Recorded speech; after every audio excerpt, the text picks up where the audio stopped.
Go on a platform like LinkedIn where professionals hang out. Yeah. And just DM clients, like figure out what's your ideal customer profile, your ICP, right? So what's the type of company that you want to work for? Is it in the travel industry? Is it in the financial services sector? Is it manufacturing? So run a search and then think about, okay, who are the decision makers for data analytics? Is it the CEO or is it the CIO? Don't have the answer right now. We'd have to figure that out. And then you just DM 50 people a day and you start with that. People really struggle to write or articulate messaging for their prospects that resonates. And it's because prospect expectations or buyer expectations are increasing every year, right? I'm trying to build a newsletter because that's an audience that I own. But the main thing is LinkedIn. So LinkedIn, almost 60K followers. I get like 1 million views a week, not every week, but like, a million views. Fuck, I have weeks where I hit 1 million. This week's maybe 700K. It's up and down. Sometimes it's 500,000, but I think across the board, I'm getting to the point where I have like 1 million consistently every week. All right, man. So it's been like 3 months since we recorded our podcast, and so much has changed for you and for me during that period as well. We moved country. You've been traveling a lot. Why did you want to step out of the 9 to 5 and start building your own thing? Yeah, that's a good question. That's a question of all questions. I think freedom is really, I realized one of my strongest values.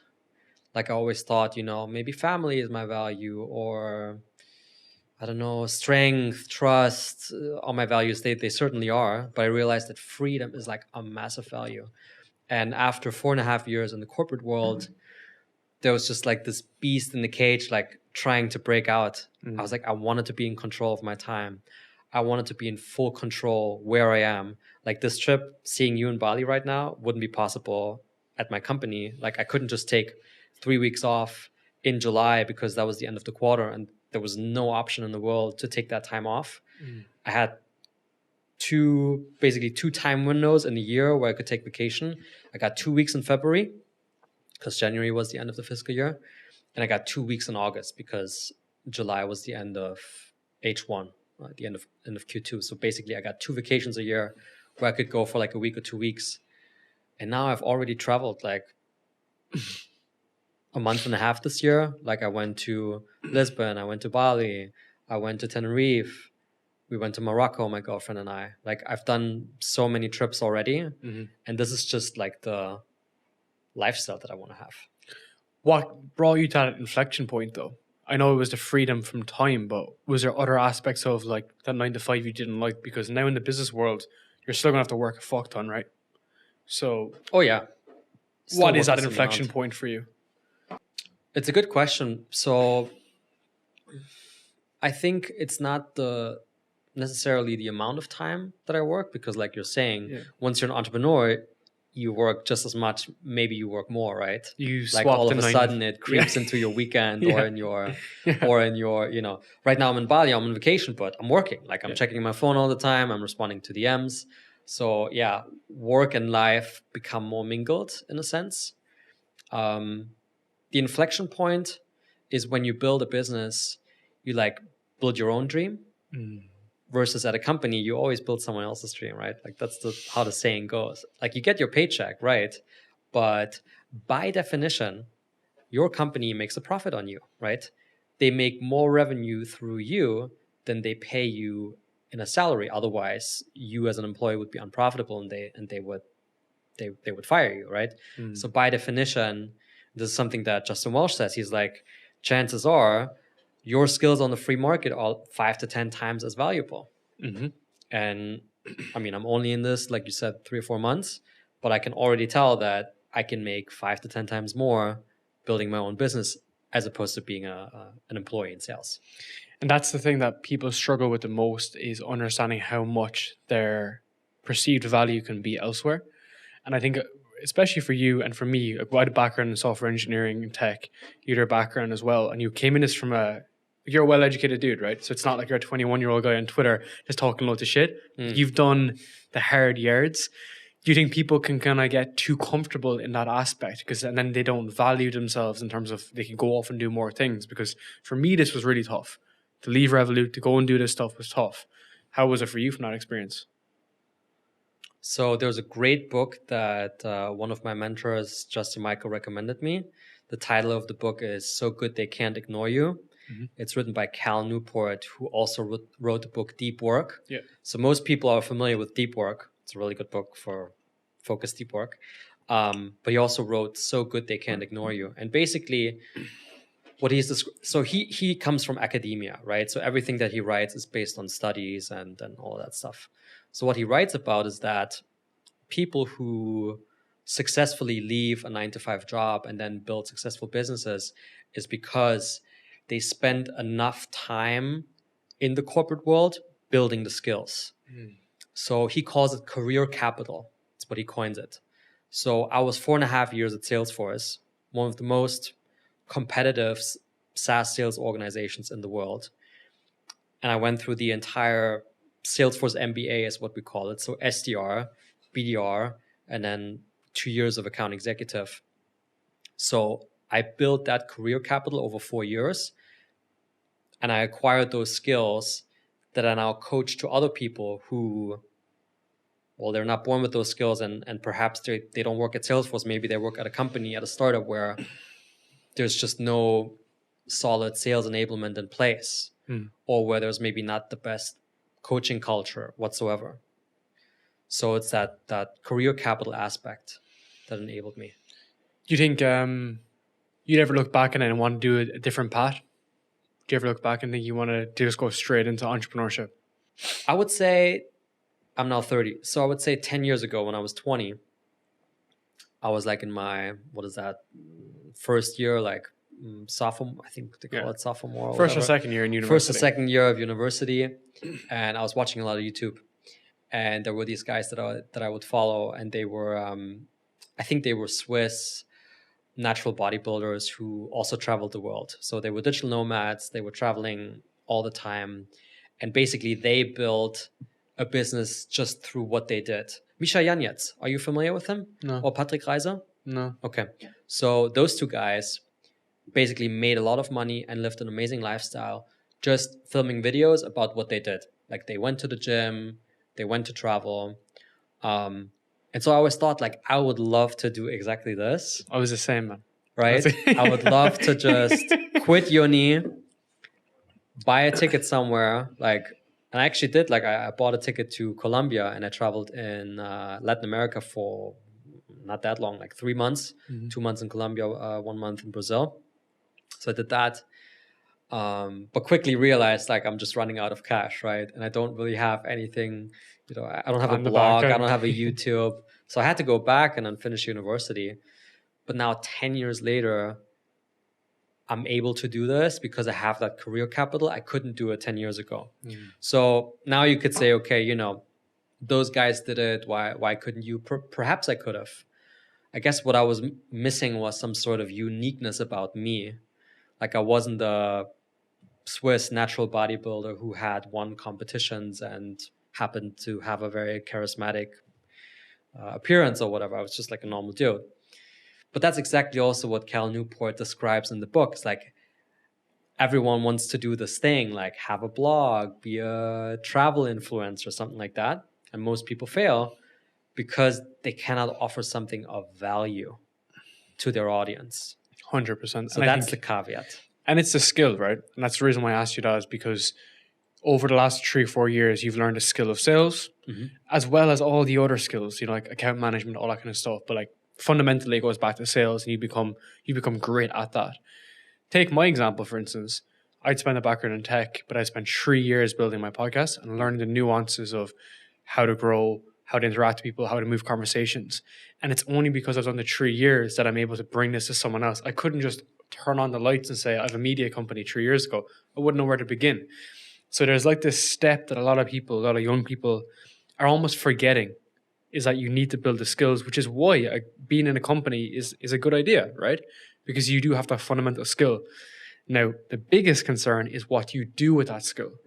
Because I was in a financial technology company. The obvious path would be to raise a bunch of capital and try to build another financial technology app, right? That was the obvious plan. So many guys have done it. Some guys have done a mediocre job, whatever. But that's not necessarily what I wanted to do. And that's when I had to pivot. And I was just lucky to have this. And I was able to build. So I think that's what gave you a lot of instances, as well as the fact that you were building your LinkedIn, you were building the content, you knew it was a business that you could explore, and you knew you could scale it by taking the leap. But you would put in all the different backwards, all different steps along the way, so that now you're at the point whereby you can go and build. Yeah.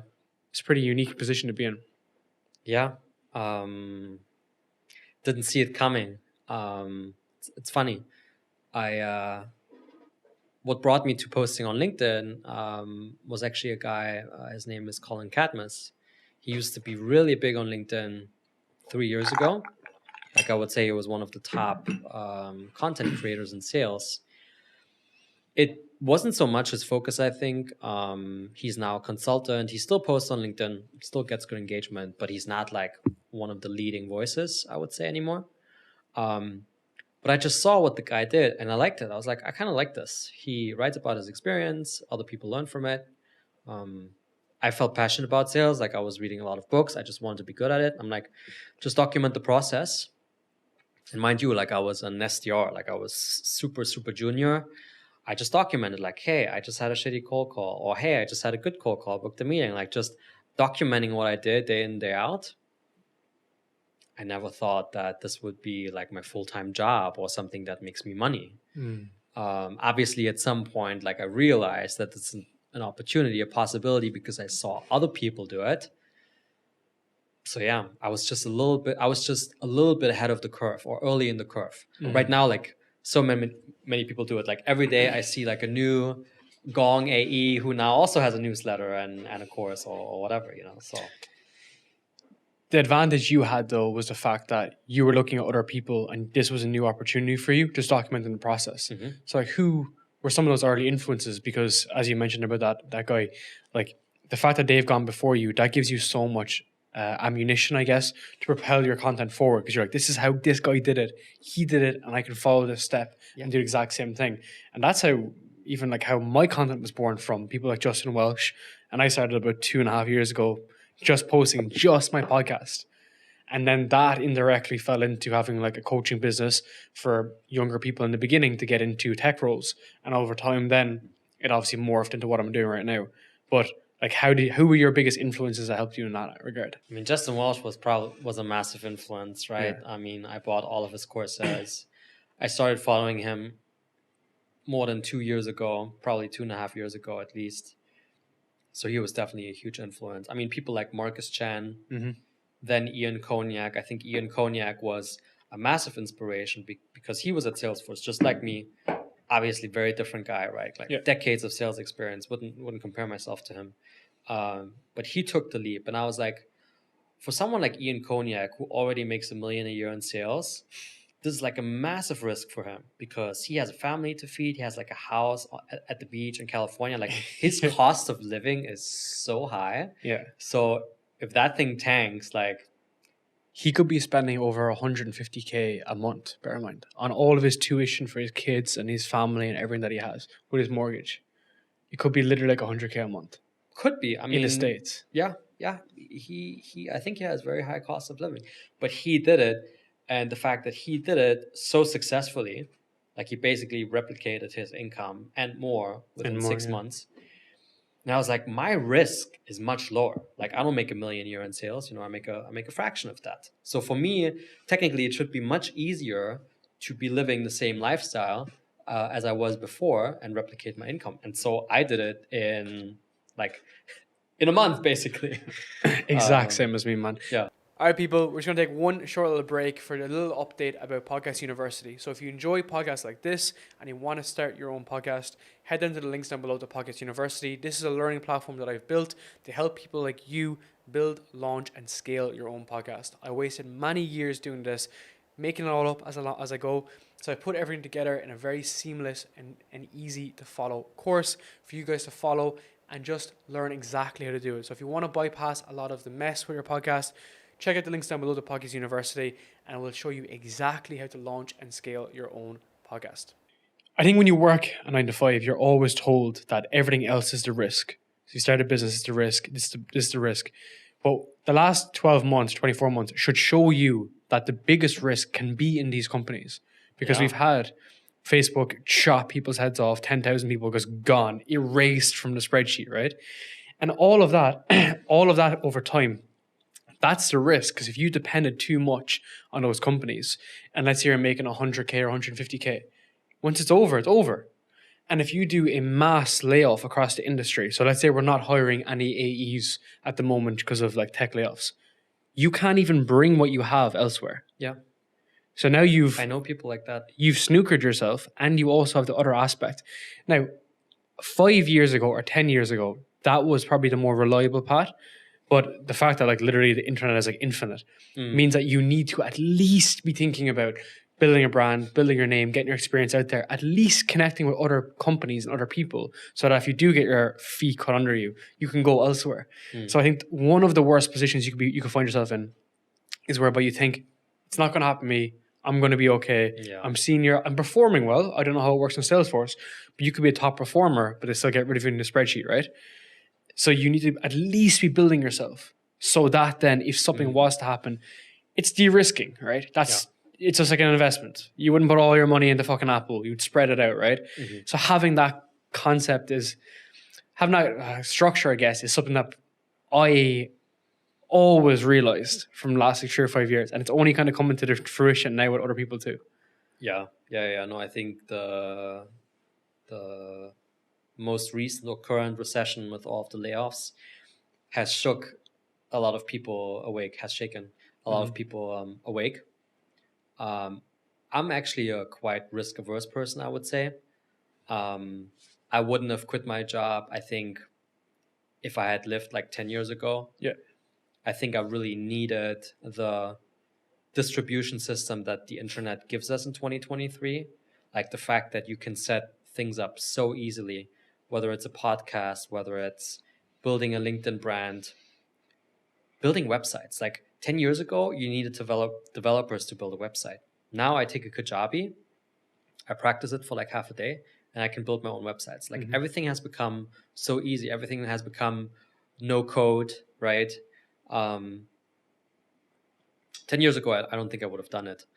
In 2023, a lot more people realize that this is a valid path. But I'm saying I'm risk averse even now because I needed to prove to myself that I could do it before I did it. So what I actually did in January as of this year, so mind you, January is the end of the fiscal year at Salesforce. It's the busiest month of the entire year. We close, I still say we, Salesforce closes around 20% of annual revenue in that 1 month. So as an AE, like it's super busy. You need to close all of these deals. I did that. I was able to hit 115% of my quota last year. But what I also did in January is I built my one-on-one coaching business from scratch. So I prospected clients. I took on closing calls for clients and I actually closed them and onboarded them. And so, and at the same time, I launched a video course, the Prospecting Blueprint. And so what ended up happening in January is I made 3 times more money from my side hustle than from my salary. Fuck. And so that was the moment where I was like, I'm out. Like I proved it to myself more than I needed that this is a valid path. That's how risk averse I am. And but to be honest, man, you're actually not even that risk averse, because people like Hormozy, he actually recommends that you match your salary for 6 months. And he always says that. So if you're making 8K a month, hit 8K a month from January all the way to June and July. And then at that point, then you move over, because he was like, oh, you might be just a good month. Whereas Justin Welch's approach, which I actually took exactly, was you get to 60% of your salary with 50% of the time. So typically, if your 9 to 5 is 40 hours, in 20 hours of that week, you'd get half of your, you get 60% of how much you'd make in your 9 to 5. That's the approach I took. And I was probably at around 6,000 a month, 7,000 a month. And I had done that for about 3 months, and I just chopped it then. And then I was like, okay, I can put, because I'm not afraid of work, right? I'm actually not like naturally lazy. I'm more the opposite. I'm more naturally anxious to some degree in terms of like, I know I need to do this. Let's just go do it now. So I knew I could go from 20 hours a week to 100 if I needed to, and keep on growing, which is kind of what we're doing right now, right? So it's kind of that inflection point. So my question for you of this is like, how would you advise someone who wants to leave their current role and to break off and do something like you've done? So like for account executive who works in SaaS, like no, I think that's specific. I think out of the 9 to 5. So yeah, out of the 9 to 5. I'm building something online, which is the majority of my audience, bear in mind. Yeah, so I think it starts with skill. You need to figure out what is your skill. So look at what you do every day in your job that you take for granted, and think about what's the value of that in the economy, right? So, for example, my girlfriend, she's a data analyst. She pulls data for her company. She runs algorithms. She pulls tables, and she identifies patterns, and then she presents that to the business leaders, and then they can make more informed decisions. That's basically her job, right? So she has that technical skill of coding, SQL, and whatnot, and she has the business acumen and also the PowerPoint or slide skills, or whatever you want to call it, to present that to business leaders, right? So what's the value of that in the market? Well, if she was a freelancer, she could do that for other companies who are maybe small, who cannot afford employing data analysts full time. Companies who have a hard time finding the talent she has, because she has very unique talent. She has that combination of technical skill, of business acumen. She's quite, charismatic as well. She's my girlfriend. So with her, like whenever we talk about this, like would you ever quit your job in the future? I'm like, you have such valuable skills on the free market, and the hourly rate that you can ask for is a lot higher than what you get paid right now. Because again, like your company is making a profit on you. They're paying you, whatever a year, but the hourly rate as a freelancer that you could ask for is much, much higher than that. So the first step for someone to make it out 9 to 5 is to think about what is it that you do every single day, and what's the value of that for your own company. And that is probably, chances are, the same value that other companies could get from you. But on the free market as a freelancer, you could definitely ask for a higher rate, because they're not paying for your health insurance. They're not paying taxes on you. They don't have to give you office space. It's just a bill, an hourly bill. And what you have to learn now, that's probably a second step. So step 1 is skill. Step 2 is distribution. So how do you get clients, right? That's the big thing. So for her, that would probably be something that she needs to learn. And there's different ways to do this. Probably the easiest, quickest way is to go on a platform like LinkedIn, where professionals hang out. Yeah. And just DM clients, like figure out what's your ideal customer profile, your ICP, right? So what's the type of company that you want to work for? Is it in the travel industry? Is it in the financial services sector? Is it manufacturing? So run a search, and then think about, okay, who are the decision makers for data analytics? Is it the CEO or is it the CIO? Don't have the answer right now. You would have to figure that out. And then you just DM 50 people a day and you start with that. And you'll get a few responses. You probably get some rejections. Then you need to document, okay, what are the objections? And step by step, you'll be able to book calls with them. And then you take calls with them. You can also, so maybe step 3 is, so after you have your skills, your distribution on LinkedIn, now you just work pro bono. So take a few clients and tell them, look, I'm going to work for free for you. In exchange, you give me a testimonial. So you do that with a handful of clients, 2, 3, 4, 5, get a really nice video testimonial. And then you have the social proof that now you can start charging. It's actually what I did in my side hustle. It's exactly what I did too. You did the same? Exact same thing. Yeah. I mean, it's like, 3 to clients, me, to us, it seems intuitive. But again, it's not though. This is not obvious. Yeah. And it's what people struggle with, because people are too focused on the outcome. How do I get to 10K a month, 20K a month? How can I flash my Rolex in Dubai? They're not focused on the skill acquisition, and then also being able to actually help other people. So if they can walk through that example with free, I had 3 people that were free, 3 clients that were free, and we stuck together for like a month, maybe a month and a half. They wrote nice testimonials, and I didn't really even use the testimonials that much because they were just small podcasts anyway.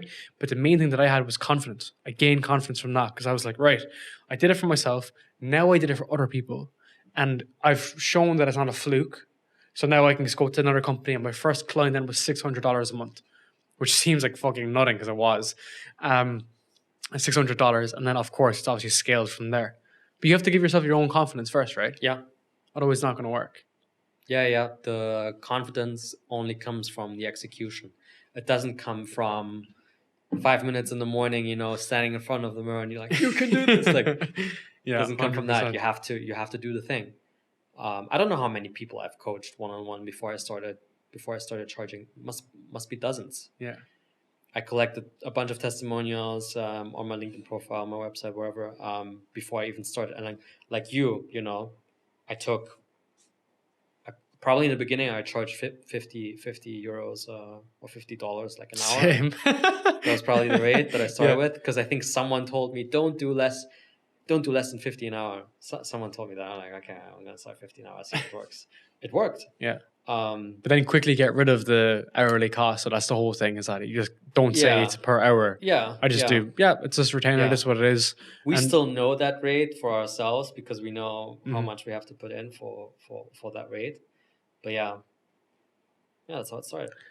All right, guys, one short little update for Voix. I want to give a short little overview about my own company, my media company called Voix. So if you are a company or you are an enterprise looking to grow your brand and looking to grow your podcast, feel free to reach out to work with us at Voix. What we do is a fully fledged end-to-end management of your podcast. We take care of the strategy, the consulting, we take care of the growth, the management, we take care of all the editing, all the boring stuff, so you can focus on creating good podcasts and growing your brand.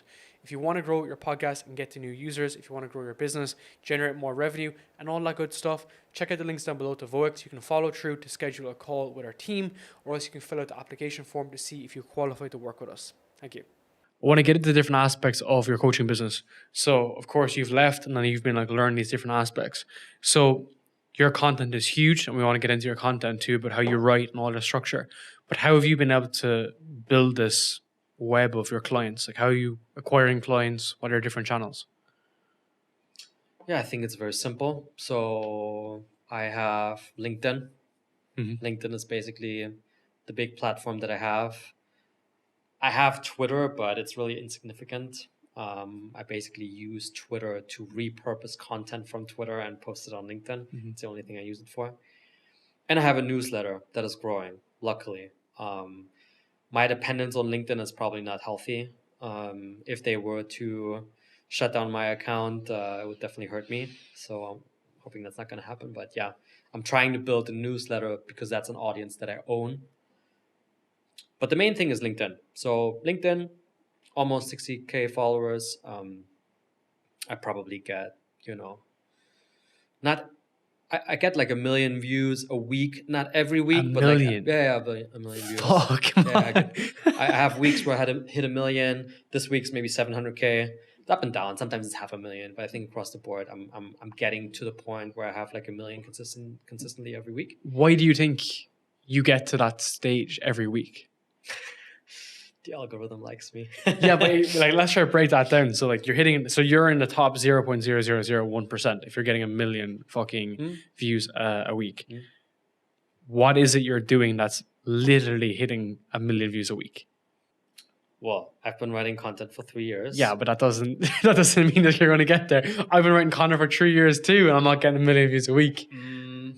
I analyze what works and what doesn't. Yeah, okay. So walk through that process. Like, how have you reviewed that? How do you go through that process? Well, I use Shield. Okay. You know Shield? I know of Shield, yeah. So it's an analytics platform, for your posts. Okay. So Shield is great because Shield gives you BI on your LinkedIn content. So if you want to grow on LinkedIn, Shield is a non-negotiable, an absolute non-negotiable. It's like you're in sales and you don't have Sales Navigator. I'm like, okay, leave the room, get the license, come back before you come back. So you should get Shield. And then what you can do is, obviously, you can see all the trends. You can see how many views you get, how many comments. But I would say that the most valuable function is that you can look at all of your content and then you can rank it. So I make one click and then it ranks my all-time LinkedIn content since beginning of COVID. That's when I started posting. So over 1,000 posts, and it ranks all of them by performance. So all I have to do is look at the top 10, 20, maybe 50, and look at the patterns. What makes these posts performing so strong? It's typically something like really strong hook line, a strong, maybe polarizing point of view, a certain type of copy, like a certain layout of the copy, certain words that trigger emotions in people, or just sheer value, like giving insanely tactical tips that are easy to apply for people to improve their sales performance. Mm-hmm. And then you can also look at things like, okay, so this is like an insight at the moment. What seems to perform really, really well is like a image post. So the screenshot of a tweet combined with a text post that gives a little bit more context on the tweet. Yeah, 100%. That is just what seems to be right now really performing well. It makes sense as well if you think about it, because like when people just see block text, you're like, oh, fuck that. But then when they see the image reinforcing it, it's the image you see first and then you go to the text afterwards. Yeah. So it's like, it all comes down to how the brain consumes content, right? Mm-hmm. How do you stop someone from scrolling? And like that white font on black, which is like Twitter dark mode, it's just the drastic contrast to the black font on white, which is what LinkedIn is at the moment. So if someone scrolls through that, boom, they see my tweet, it's like just stands out. Yeah. And then they read it within a split second. Like the tweet is so many characters that they can read it in 1 second, they can process it. And if it's relevant to them, they'll click see more, and then they get more context on whatever I just posted. So as an example, the day before yesterday, I posted about what good cold emails look like.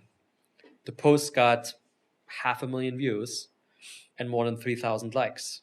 And all the post is like, here are cold email non-negotiables. And just a listicle, but it was built in a way that the list, like each line item would get longer. So it looks like a downstairs ladder of text. So it's pleasing to the eye.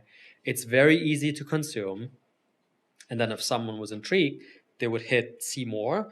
And then I gave more context on each of the line items. So the text post was a little bit longer, but they got more context on it. The post was very polarizing because there was a bunch of typical buyer personas like CEOs and CTOs who were like, I hate cold email. I never respond to cold emails. And then the salespeople like, yeah. So there was also that polarizing aspect of 80% of my audience loving it because it's what they're used to seeing from me. And then that 20% of people who are the opposite, who are like, we hate cold email. You should never do cold email. So that's the recipe for like a viral post. Yeah, it's like having an opinion on something and not just sitting on the fence. What I always found, even with my podcast, is that like, if you have an opinion, you don't need to like obviously stick your head above for everything. But if you are opinionated on something, have that opinion, right? Yeah. And like you're saying, I have a cold email. There's some different aspects in that I would agree with or would not agree with.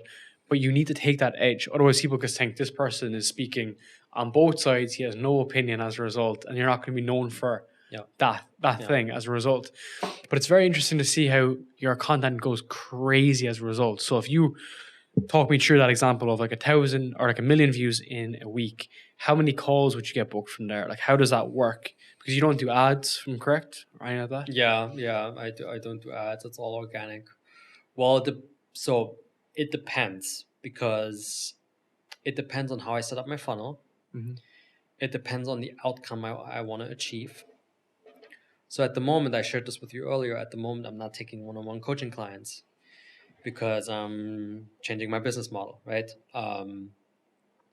But when I did take one-on-one calls, so from a single post like that, I might have like half my week of discovery call slots booked out, which would be like 4 a day.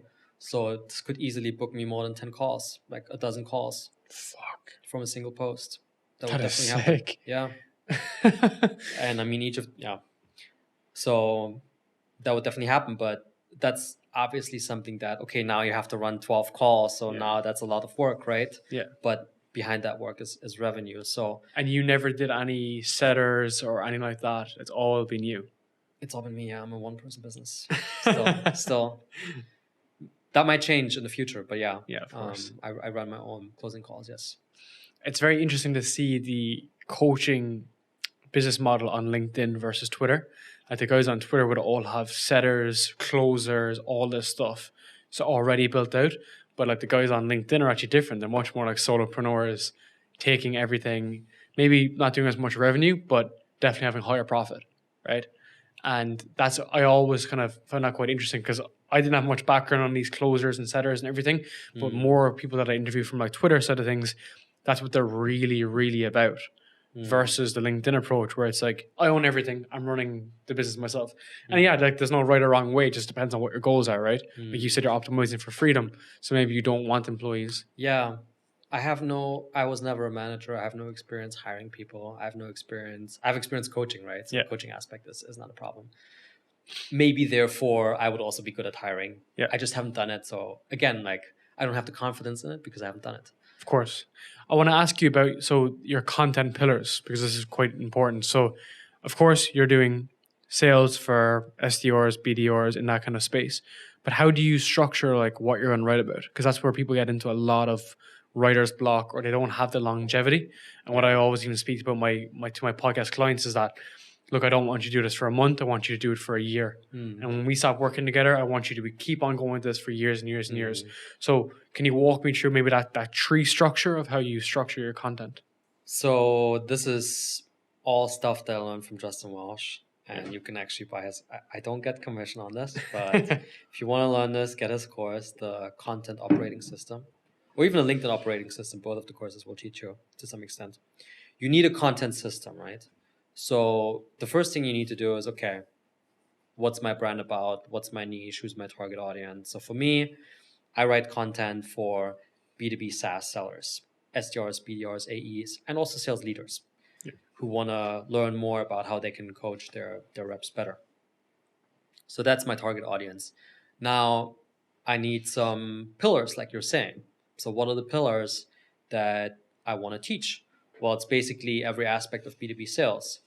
That would be targeting your audience. That would be prospecting. Behind prospecting, you have things like cold email, cold calling. You have how to run discovery calls, how to do effective product demos, how to set up mutual action plans with your clients. And they're all different content pillars that you have? Or do they relate back to like 3 overarching themes? That's a good question. So I don't have a very refined system in that sense.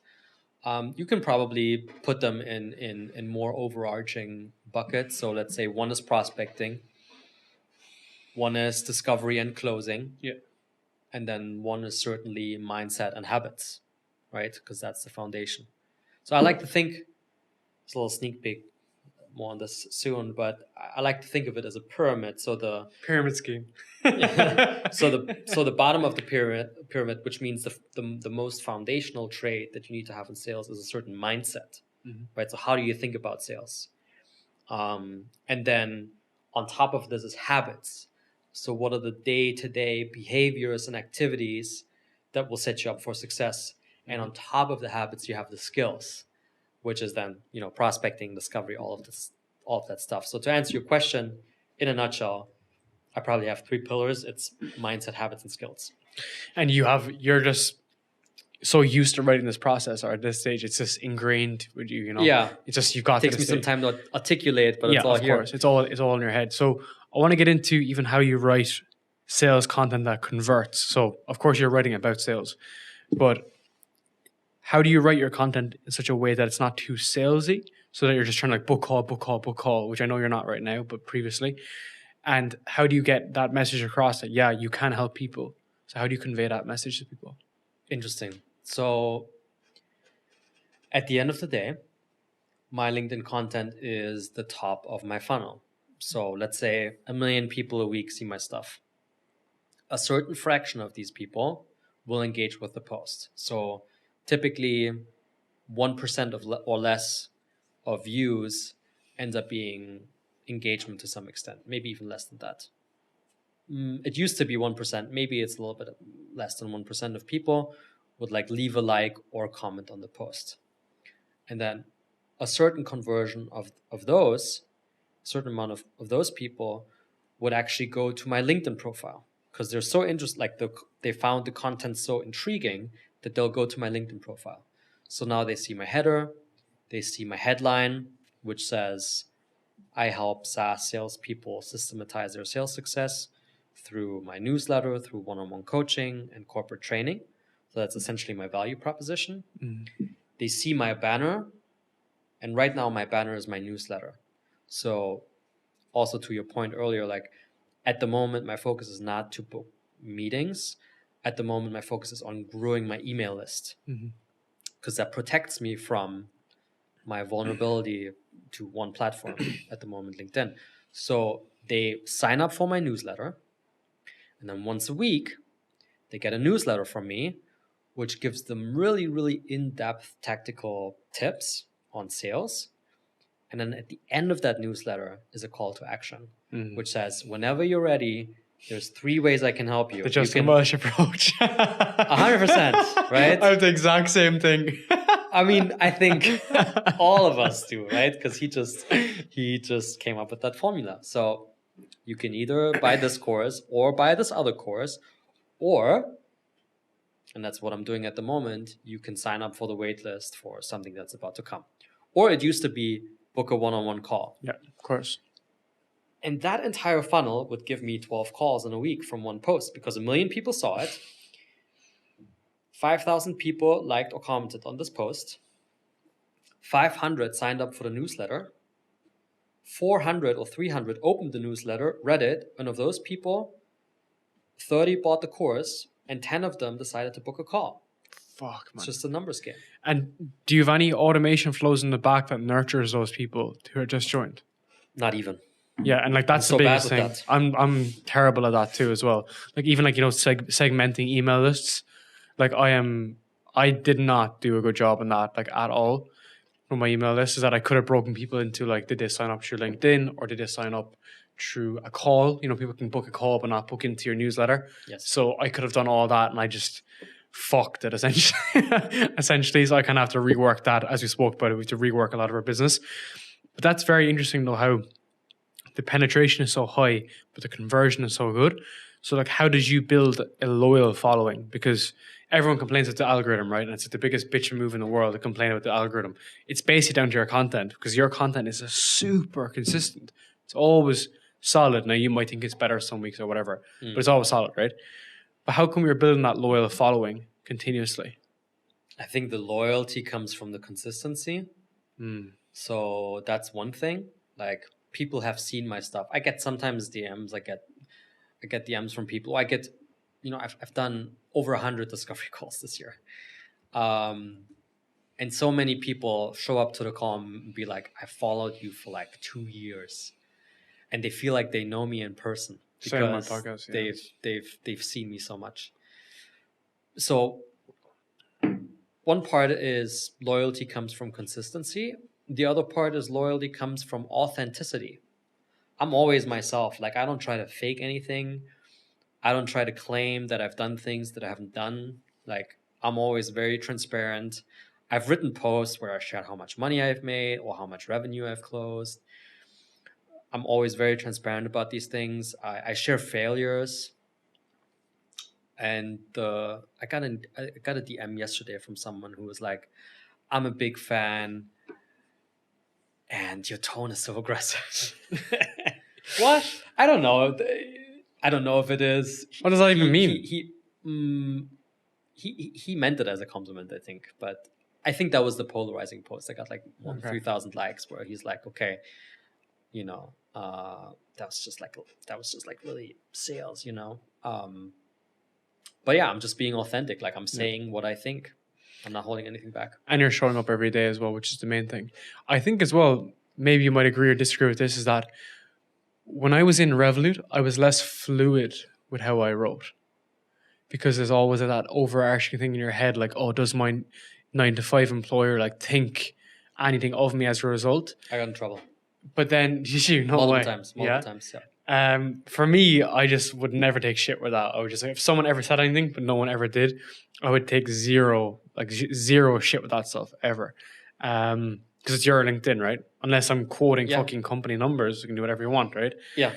So from my perspective, the only thing was the fact that, I'm building my podcast, and it was just very different to what I was doing in my job. So I was just like, I didn't want to be super, super out there. And the second it was all over, I was just way more fluid. I was writing about the wins, the failures, the journeys, the transformations. It just rolled off my tongue. And then I just was able to wake up every day and write really freely. And bear in mind, I get a fraction of the percentage of engagement that you do, but it's all very targeted. It's all very specific, especially on LinkedIn. You know, the podcast is slightly different because I share your story and other people's stories. But I thought that was quite interesting how you can remove yourself from the herd and be much more yourself when you are on your own building something. Yeah. I wonder if that made such a big change for me, because I was always very vocal. Because I always felt like I own my LinkedIn, but yeah, like I said, I got in trouble a couple times. I was really lucky at Salesforce that I had an amazing manager, like a really, really great guy who didn't feel crazy about what I did. Like, he wasn't like, you should keep going with this. He just accepted it. He's like, this is Chris, this is what he does. And he he always had my back, essentially. But it happened that like really, really high executives at Salesforce saw my stuff, got upset about it, and then escalated down all the way to him. So he got pulled in rooms multiple times because of me. Yeah. But he always had my back and shielded me. But yeah, happened a couple times that I had to take posts down or edit them after the fact. Yeah, because some people just got too upset about them. And you got to think about this, right? It's like, where does that come from in their head? Why are they saying it? Is because they're jealous? Is because they're envious? Is because they are insecure, so they couldn't do something like that? Because a thing that I've observed is the fact that, so I'm 27, a little bit younger than you. This demographic of where we are, whereby you can build what you've done is a content business, which I didn't even realize was as big as what it is in terms of how that's built. You've built a content business, which you don't do much outbound and all this, right? You can attract this huge inbound opportunity because you have that skill. And that's where most people fall down on. But you've done it, and now you're able to capitalize on it and build on it, right? But the people that are just older than us, so the 30 to 35, 35 to 40, which I know personally myself, they just don't get it. They don't get what the potential is because they're not surrounded by it. So you're surrounded by my content, I'm surrounded by your content. Yeah. So it's very natural for us. And that's where I think there's a disconnect. Yeah.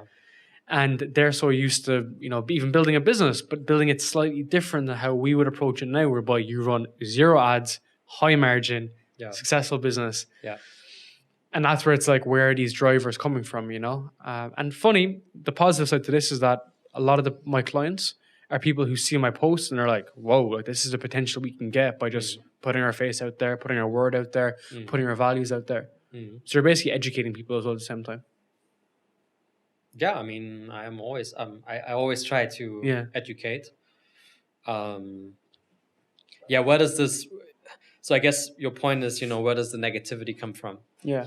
I mean, I think one thing is that, for example, a company like Salesforce is so corporate. Like, there's hierarchies, there's rules. Often certain rules are unwritten, right? And I'm this guy, so from year 0 to year 4, 4.5, 5, I built my stuff and and then I decide to exit because I'm like, I know what the next 5 years, 10 years, 15 years are. Yeah. And I do not want that, right? But someone who's missing that jump off point and is now at the 10, 15 years, their whole identity, their income, their lifestyle is all built on this paycheck. And they feel, they aren't in reality, but they feel so stuck in that. They have no other option. Like, they're an AVP, area vice president.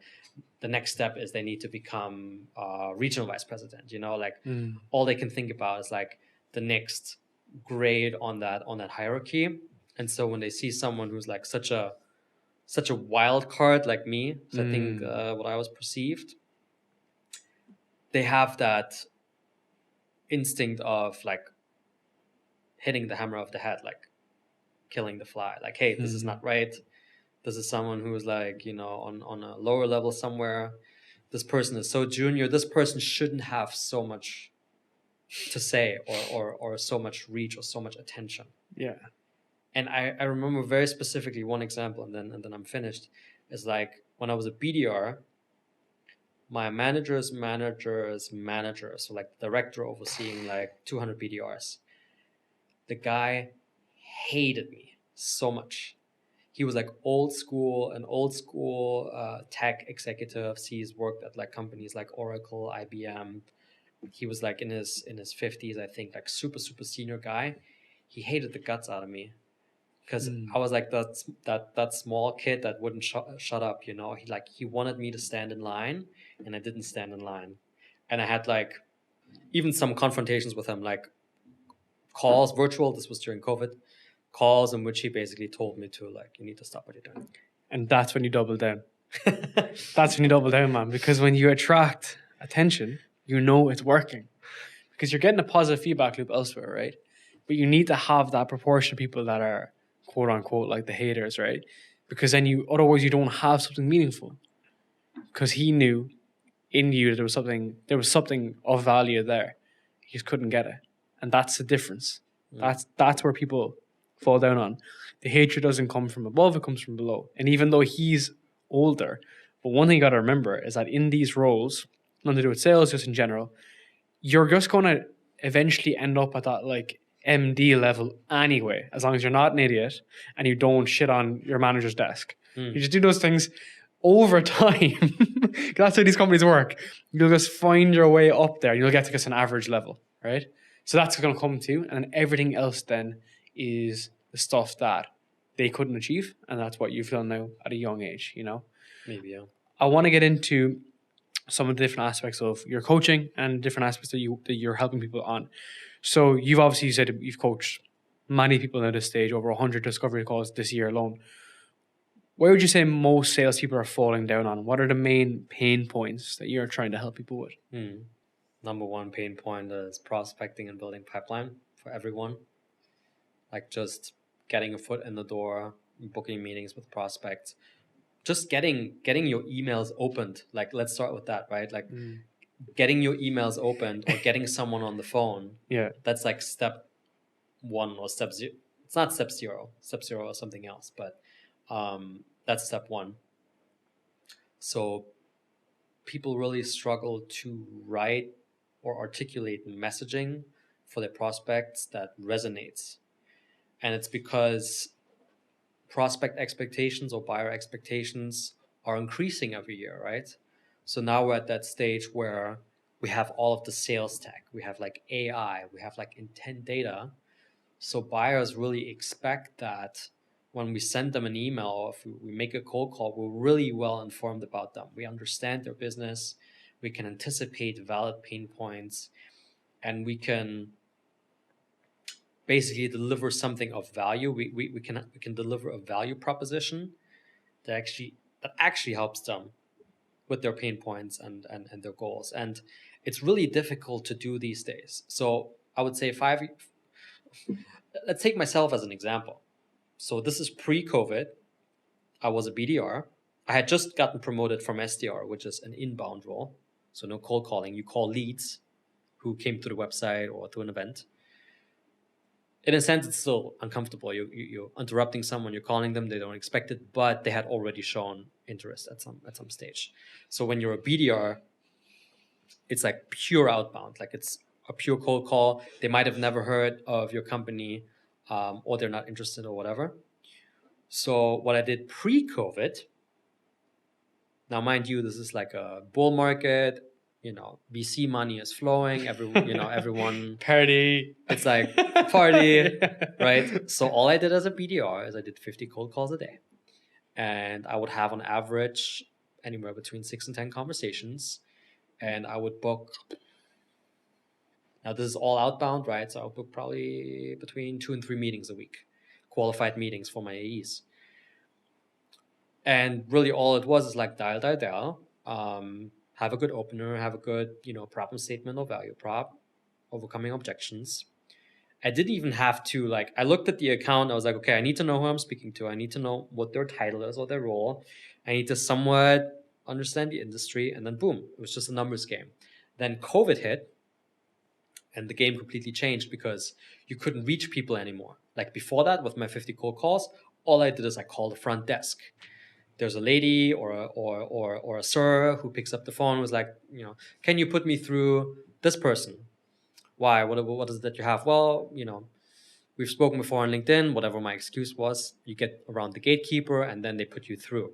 Now, people don't really work in the office anymore, or at least during COVID, they didn't. So you can call that company, but they're like, yeah, this person is in the home office. How can I reach them? Yeah, can you please send an email? Can you put me through? Yeah, unfortunately, it's not possible because I cannot put you through to their private mobile number or even their corporate mobile number. So the cold calling game as such was dead. So I had to find alternative ways. And that's when I started really doubling down on social selling on LinkedIn, looking at their LinkedIn profile, understanding what are their challenges and priorities in their role, finding pieces of personalization from what they shared in their last LinkedIn post or what they commented on someone else's. So I would go deeper. So that's during COVID. And now after COVID, the phone is back in a sense because people are in the office again, or at least, you can find a mobile number somewhere. But now it's now everyone is doing what I was doing 2 years ago. So now everyone's personalizing. Everyone is using the same email templates. So the bar just increases every single year. So to now grab the attention of a prospect enough for them to open and respond to email is just so high. You really have to nail it, basically. How do you do that? It's difficult. If you want to bring it back to that cold email post that I wrote 2 days ago, or published 2 days ago, emails have to be super short, radically short. They have to fit on a mobile screen without scrolling, which is typically anywhere between 50 and 100 words. If you think about the average attention span of, I think, an American adult, it's 8.5 seconds. So they need to be able to read your email in 8.5 seconds. So the shorter, the better. Zero fluff, no, hope this email finds you well, or hey, hope you're safe in these uncertain times. Any fluff like this, you cannot do. Man, I can't believe people used to say that. Anyway, go on. So you have to. So the framework that I use is basically hi, first name, and then I come in with a trigger, right? Saw you're hiring sales reps this year, or saw your company has grown 15% year over year, or congrats on the award that you won XYZ. So I come in straight with the trigger message, which is basically, hey, this is the reason why I reached out to you, and this is why I reached out to you right now. I'm not just randomly reaching out to you. I'm reaching out to you with a purpose. There's a reason that stems from something that has happened in your business that I saw in my research, whatever that is. Can that be positive or negative? So let's say, for instance, you reach out because their company, you try to give a tech example, their company is not growing as fast, or their company is doing a devaluation or whatever. Negative is better. Yeah. Because negative is, I think, I don't know which study that is, but the fear of loss is 10 times stronger than the desire to gain. So if you come with a negative trigger, that's super powerful. So as an example, this is to some extent confidential because this is a person I coach, but this person looks at online reviews. So they see that a company gets negative online reviews on Trustpilot or whatever, and then they use that as a trigger. They're like, hey, service leader, saw that you got a few 3.0 ratings on Trustpilot. That's their trigger, right? So when you get an email like that, as a prospect, it's alarm goes off, right? You're like, this is in that moment high priority because there's something negative that's happening in the business. We need to fix it. So if they get 100 emails and 99 of them say, hope this email finds you well, and then one's you have a bad review, they're gonna respond to that one first. That's something similar that I do at my company, is that we'll email saying, like, I've seen you getting 0 views on YouTube, which is very common, right? No views, no engagement. You're putting all this time in, but you're getting no return on investment. And that's my first line. Yeah, so you start with pain. That's excellent, right? Mm-hmm. The second line for me is the problem statement. So based on the trigger that I just saw, I'm going to make an assumption about a business challenge or a business problem that they might face. So how this guy does is like, hey, trigger, I saw you got a few bad reviews. And he goes into, did you know that, so there's an educational piece actually that he does. Did you know that for every person that leaves a negative review, they probably tell on average 16 other people about their bad experience. So basically this is a cumulative negative impact on your reputation. And the bottom line impact is that you have, higher cost of acquisition, smaller average deal size, less like more, more attrition, etc., etc. So he goes from the trigger to the problem statement, an assumption about a problem in their business, even down to the business impact. Like, how much does this cost you? Fuck. And that's basically the master formula for an effective cold email. It's like, hey, I saw this is going on. This is the problem, and this is how much it costs you. And then the end of the email is just something like open to explore, or is this relevant to you, or am I completely off the table? It's basically just a validating question. You can also call it a call to conversation. So you're not saying, hey, can we book 30 minutes of your time? Because that's too much friction for the prospect in that moment. You're just asking them to reply, essentially. Yes, no, maybe. I love that, man. I'm thinking of my own examples, and you're going to hate me for this. So you always say no pitch in your first message, right? That's my philosophy. It's not the end all be all, but that's how I like to do it. So I think I mentioned you before that I send Loom videos to people. So I'll review, because with a podcast, it's very public, right? So I'll review someone's podcast, and I'll give them like a 90-second short review, and I'll break down their exact problem statement or the problem statement of their podcast and give them a free audit. And then I would give them like actionable advice, like, you can do this, this, and this, and you'll increase your stuff by like 300%. And then at the very end, I would show data of how I've done it. So I'll just have Google Analytics or YouTube Analytics up, should I say, and I'll just show like example. And then that's it. And then I just would attach that in the email, being like, hey, I just did like a short, like 90-second overview video of your podcast. And then, like, where to explore or whatever. And that would be it. So is that a pitch? Kind of. So I think what that is, first of all, is you're adding a lot of value up front, which is also a key belief that I have, is that in your cold outreach, you should always add value up front. So if I go back to my example, the fact that he calls out a bad review educates the prospect on the potential business impact of that. That's adding value in that moment, because the prospect's like, yeah, holy shit, I know that we have these bad reviews, I don't like it, but I didn't realize that it does all this damage to my business. So in this moment, he has added value. In this moment, he has gained the credibility for a conversation. Same with you.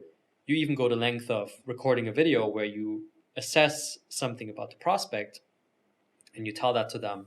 And so in that moment, you're giving them the same, like a really, really big amount of value up front.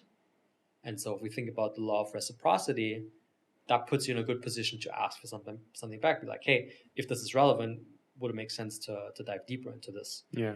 The one thing when I hear something like this is I just want to be cautious of the amount of effort it takes. So I think, and there's a different thing that I coach to people, is like, it's called a QAP, a quota attainment plan. How do you get to your number, right? So let's say your quota is $500,000 a year. You have a closing rate of 25%. That means you need to build 2 million in pipeline. Your average deal size is 20K, which means that you need 100 deals.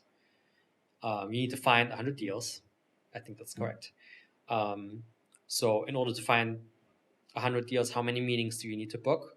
Well, typically every other meeting ends up being pipeline. So you need to book 200 meetings throughout the year, which is, broken down to the month is like 18 meetings a month. So that's now your meeting target.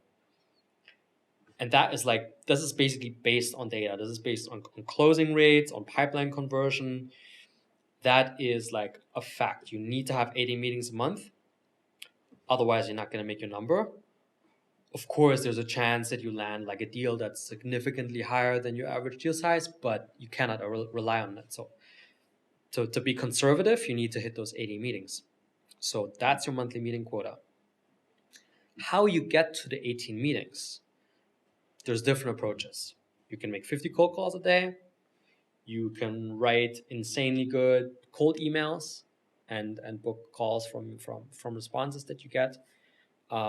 Or you do video prospecting and you record 10 to 12 highly customized or highly personalized 60-second or less videos in which so let's say you sell e-commerce software.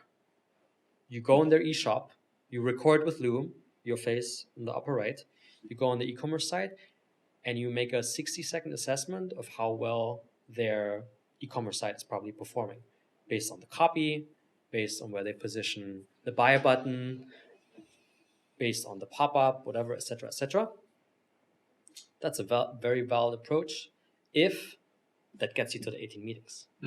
If it takes you an hour to record a video like that, and you can only do 4 to 6 videos a day, if that means that you run out of time essentially, or that you have to work 80 hours a week to get to the 18 meetings, I would challenge your method, right? Because I would say, hey, Darren, you're putting too much effort into those videos, and as a result, you're not getting to the pipeline because it's just a too much high effort way of prospecting.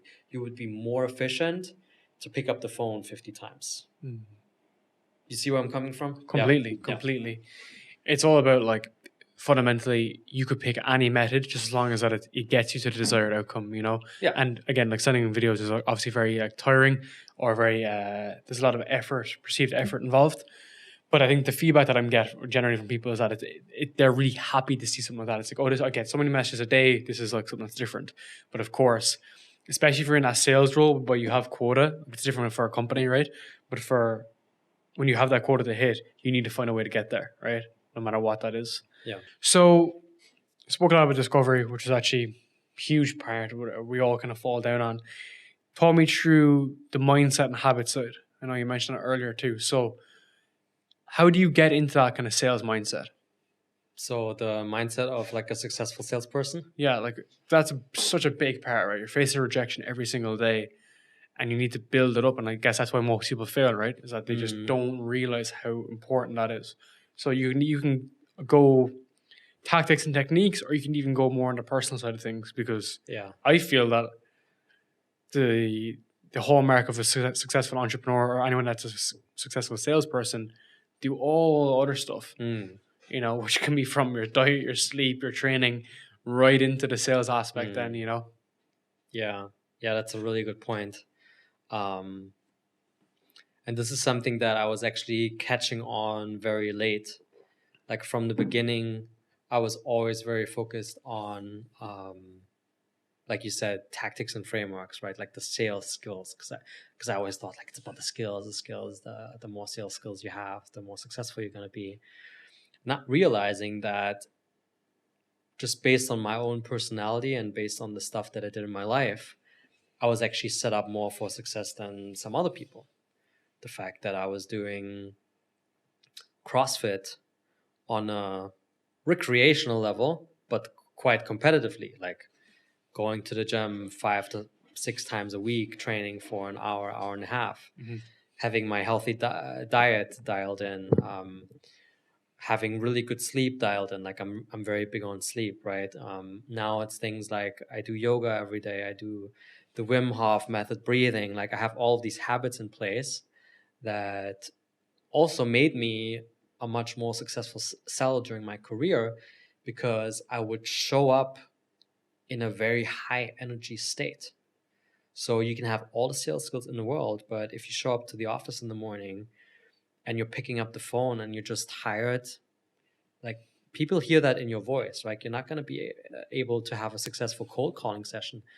For example, like cold calling is extremely exhausting. It's like very, very tough to do. It's like you You have to be on point. You have to focus. You have to know what to say and how to say it in the right moment, right? You have to face a rejection. It's like mentally and physically very draining. So if you're hungover from the night before because you had like pizza and beers with your buddies, then honestly, you're not gonna book any meeting from your cold calls, right? So that brings us to probably the habits side of things. Like what are the things that you need to do, not 9 to 5, but like 5 to 9 in the morning and then 5 to 9 in the evening. I love that, man. I love that, man. So true. That set you up for success. How much difficulty do you think people have adjusting to that lifestyle to be set up correctly so that they can go in and smash a sales career?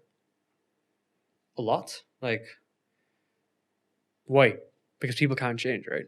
People find it difficult to change from what they have. So they've come into this career and now they make these adjustments and they can't do it. Because sometimes the salesperson is a person who goes out all night, right? And drinks all night, does all stupid shit. Yeah. I think I'm not trying to... So this is another good example of a post. Like a couple of weeks ago, I posted a photo of a clean and jerk that I did in a competition. Sick. And again, and I listed like, here are 10 unfair advantages that I have in sales. And it was like all of these things like diet, sleep, meditation, Wim Hof stuff. And I got a lot of comments from people. And again, this was a very polarizing post because I was essentially saying, hey, or subconsciously saying this is what you should be doing. And obviously most people don't do this. So a lot of comments were like, this does not work for me, especially the 3,000 calories or more a day do not work for me. I'm not saying that that's what you need to be doing. Yeah. That's just what puts me in my highest energy state. I'm just this type of person. For other people, it's something else. For other people, so I'm naturally an introvert, right? My girlfriend is naturally an extrovert. So she gets the most energy out of hanging out with people. So whatever it is, like you need to find for you what brings you in your highest energy state. Mm-hmm. Chances are good sleep, good diet, and some exercise will put you in a high energy state. It doesn't mean that it needs to be 3,000 calories, 90 minutes of intense exercise, and meditation. It could just be going for a walk in the morning to your favorite coffee place, calling a loved one, and then just start doing it. Something positive in the health, nutrition, and relationship space. Yeah. So like, as you said, you're naturally introverted. You may not want to be out with people all the time. Yeah. But like we chill out today, we relax, you have a nice day together. And that puts you in a better position because you're surrounded by someone, does that make sense? It works in that way. But I think that's interesting because people will forget that or they will neglect it and they'll focus so much on the other aspects. But the majority of founders that I meet, even in Asia or in Bali in particular, they're all guys who have smashed other aspects. They're generally fit, they're generally healthy, and they do different stuff, right? So as I mentioned to you before, I train 5 days a week, but I also do 5 cardio sessions a week. That's so much. But for most people, that's not what you should be doing, right? Yeah. You don't need to do that. It's just that's what works for me. And I get back from the sauna and the ice bath and the steam room, and I'm like dialed in the evening. Mm-hmm. So it's about finding the model that works for you. But that's why it's good to have good influences. You could be someone like Kinobody, Greg O'Gallagher. He's based in California. He preaches 2 training sessions a week and fasting for 18 hours a day. That's what his approach is, right? And he says you can have your pizza, you can do all this stuff. If you fast for 18 hours a day and do 2 sessions a week, right? And he's been shredded. He's worked with a lot of people to look like movie stars as his approach to training, which does work for him. But it would be a nightmare for me because I like doing a deep work session and then going to the gym. Yeah. It works for me, right? Yeah. But I think you just need that guided principle within the habits because how you do one thing is how you do everything. So if you can show up and do your CrossFit, which I don't do, right? I don't do CrossFit, I do bodybuilding training. But the fact that you can do that for 90 minutes, 4 days a week, works for you. It works for your training. It works for your nutrition. So then you can go and do anything, man. You're building out a new offer. I can guarantee you, I could put fucking money on it, that you're going to do an hour a day or 2 hours a day for the next 6 months to build out that ultimate offer. Yeah. And it's going to work. Yeah. Versus someone who doesn't have that discipline, consistency. You just can't back it, can you though? You cannot back someone like that who is not able to take care of themselves or have the right habits. Yeah. And then they go into a professional context where the stakes are higher, the money's higher, the risk is higher. Yeah, that's the habits. Now, I also want to address the mindset piece. 100%. And I'm going to refer to one book, which I believe is the best sales mindset book that at least I have read. Mm-hmm. And the book is called The Go-Giver. Mm-hmm. And there's essentially 5 principles in The Go-Giver. And I can only remember 3 of them. There's 2 more. But the first one is basically, or the first law of sales success is the more customers you can talk to, the more you're going to sell, right? So the first mindset is like, hey, it's a little bit in the direction of sales and numbers game. Now, obviously, depends whether you're enterprise or SMB and whatnot. But speaking to more customers or being in front of customers at all times is essential to sales success. So you got to pick up the phone. You got to send the cold emails. You got to go to the event. It's like that. That drive is what sells. Alex Ramosi says, double your leads, double your business. Yeah, like with the same conversion rate, same principle, double the right? meetings, double the business. Yeah. And if it's unfeasible to double the amount of prospecting that you do, then you need to increase the quality of your prospecting so that you have a higher conversion rate. So at the end of the day, it's a little bit of a numbers game, but that's sort of the first principle that you can ingrain in your mindset. Is like, hey, and it's not just the more I do, right? I'm not a fan of like just working yourself into the ground. It's just you have to be in front of customers. If anything, it's even more than an 80-20 sort of time management philosophy of like, I have 40 hours a week. How can I maximize those 40 hours? Because so much time is, sucked into LinkedIn, into Slack, into internal meetings, into forecasting, into coffee chats. Like, what's the time that you can eliminate? And what's the time that you can dedicate to revenue generating activities, right? So that's that first principle of like maximize your time and optimize your time to get in front of customers and prospects. That's number one. That's a mindset thing. And also quite very much translates into habits. Yeah, 100%. The second law of sales success is that whenever you engage with customers and prospects, you need to give more value than what you charge for. It's also a quite basic business principle. It's like if your customer pays you $5,000, you need to give them more than $5,000 of value. Like ideally, you give them 6,000 or 10,000 or 50,000, whatever the multiple is. So whenever you try to acquire a customer, make sure that from the beginning, from the first interaction, you don't hold back on value. Try to advise them, try to consult them, share with them insider knowledge that you have, stuff that you don't charge for. I remember at Salesforce, we had an average sales cycle of 1 to 2 months in the SMB space. The amount of value that we gave these customers in those 30 to 60 days, like we gave them so much free consulting. And in the end, some of them signed and some of them didn't. And the ones that didn't sign really hurt because we gave them so much. Like we mapped out their business processes. We advised them on obviously, CRM infrastructure. We advised them on business processes. Like we gave them so much more than what we actually charged for. So that's the second principle of sales success is give like a lot more than what you charge for. And the third one that I remember, and then the 2 other ones, I lost them. I need to reread the book. But the third one is you're not selling a product or you're not selling something else that's external. Ultimately, you're selling you. So even if I work for Salesforce, even if I sell the CRM platform, the customer buys me because I'm their account manager. They're dealing with me. They're spending a lot of time with me. If they have any issues, they have to come to me. Like at the end of the day, it's my credibility. It's my skills. It's my time. It's me and not the software or the product or whatever. So these are 3 important mindset pieces that you can adopt, hopefully.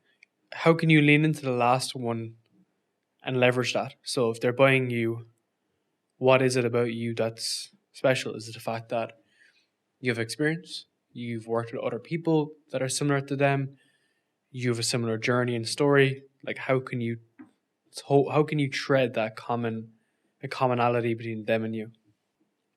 Yeah, I mean, at the end of the day, like So let's say you're in SaaS. At the end of the day, the software is a commodity, right? These days, software is not unique anymore, right? Like whether it's Salesforce or HubSpot or Monday, or like there's so many vendors out there who potentially in some shape or form can solve the client's problems, right? So what helps you win those competitive deals is not your features, because the other ones have the same features.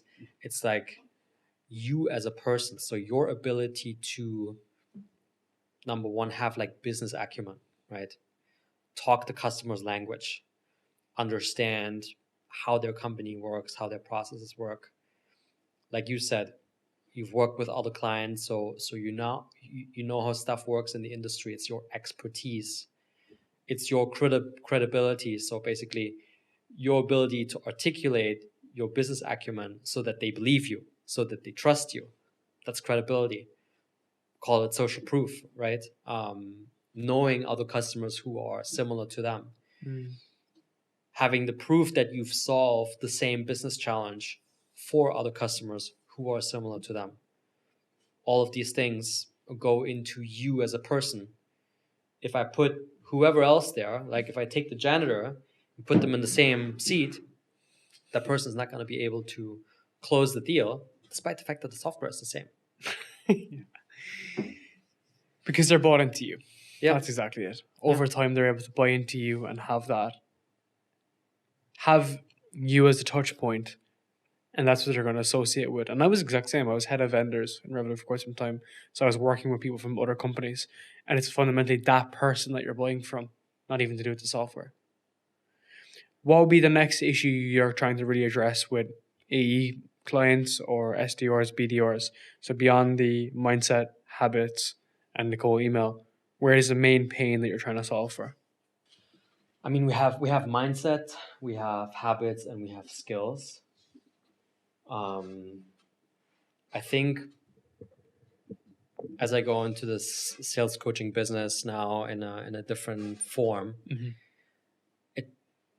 it's not going to be like I'm going to build out a program now and the program is forever going to stay the same, right?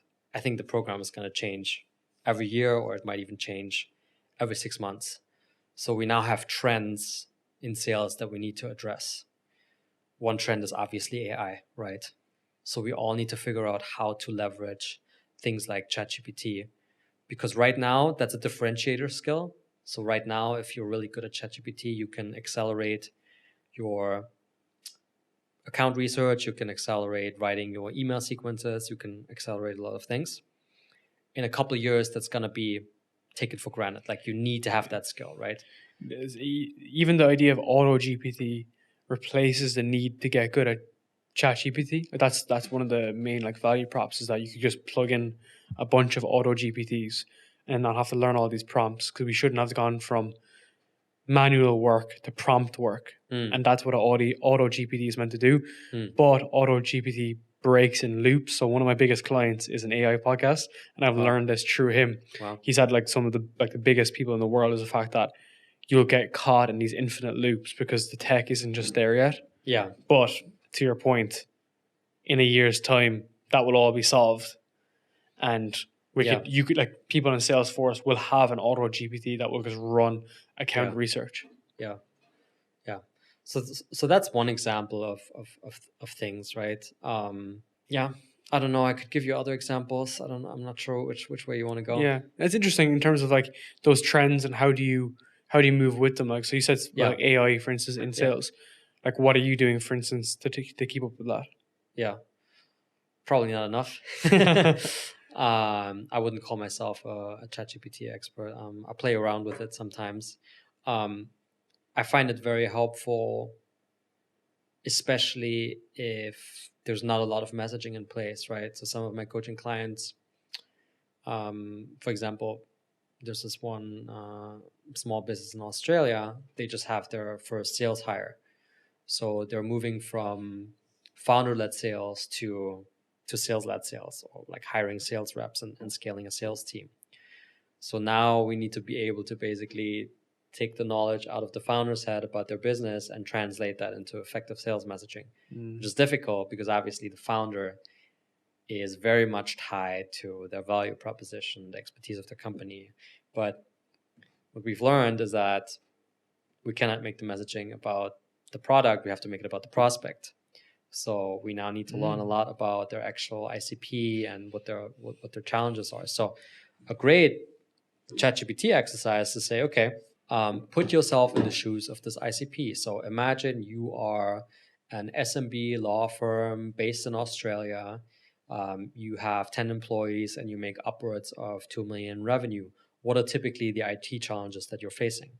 And then boom, ChatGPT spits you out all of these bullet points. Like law firms, they need to handle high volume of cases. They need to have very strict data security rules and confidentiality. They need to collaborate on the cases, so they need to have good collaboration tools in place, etc., etc. And then you can decide to either double down on one or take them all together. And this is basically an exercise that I did for them. They had like 6 target industries. And for the 6 target industries, ChatGPT spit out 10 different problem statements. So now I have 60 problem statements that I can use to A/B test the cold email framework that we did, right? So what's the trigger that we saw? Law firm is growing, or for example, law firm now won a big client in Australia. Here's the problem statement. You just want a big client. You're going to have a large increase in case volume. You need to collaborate on the cases, etc. So here's our company. We might be able to help you with that. Is that relevant at the moment, right? So now we have 60 different problem statements that we can use, that their first sales rep can use in their outbound prospecting. That's awesome, man. That's something that I'm definitely going to have to work with you on in the future as well. Is because if I go from founder-led sales to building a sales team, you're going to be the guy I'm going to be contacting. But man, I want to say a massive thank you. Thank you for your time. Hopefully you enjoyed the session. Very much. Yeah, it was a long session, just over probably an hour and a half, but hopefully a lot of value for you, a lot of value for our audience as well. Like as I mentioned, like everyone is going to be in that young stage who are either selling through sales, which a lot of people listen to, or they're founders themselves. So awesome. This is super applicable to me, to my business, to a lot of people. So I want to say a massive thank you. Thank you. It was a pleasure. Many more in the future, man. Cheers. Second. For sure.